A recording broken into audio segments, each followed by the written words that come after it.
Now we're going to talk about transformers. This is just a quick introduction. Transformers are used to increase or decrease voltage. So power lines have a massive amount of voltage in them, and when they get to your house, you don't want to have all of that voltage going straight into your house. So they use something called a transformer to step down the voltage so it's manageable. So you don't want to have hundreds and tens of thousands of volts. You just want to have 120. So if you ever look at a power line and you see those buckets up there, those buckets, and sometimes you can hear them buzzing, will step down the voltage for you. So here's the idea.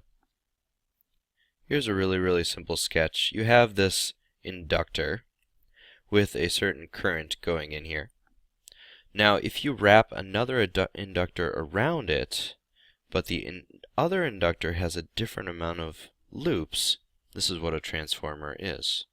So you have current going in, and once the current goes in here, if you follow the right hand rule, you're going to see that you're going to have magnetic fields going like this, just like a normal inductor.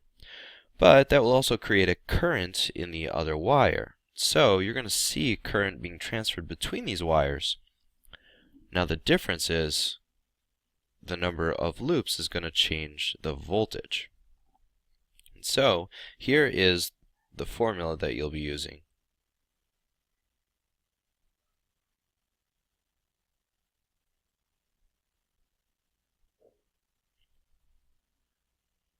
Okay, so let's say you just want to create a simple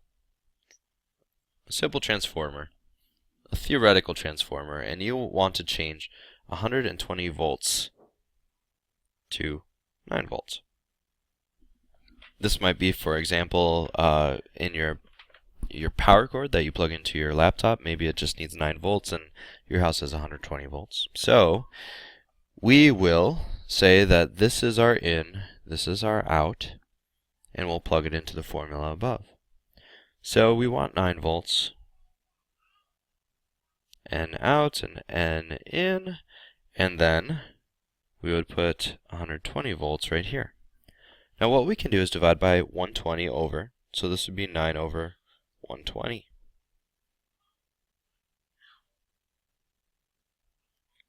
And that actually right away tells us that, hey, if we had a ratio of 9 to 120, that would step down our transformer from 120 down to 9 volts.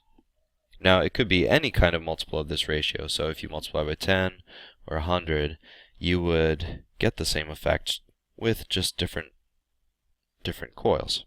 So one thing to note here is that transformers will preserve power.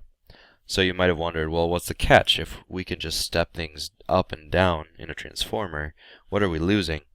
And basically, your power stays the same. So if your voltage goes up, well then basically your current has to go down, and vice versa.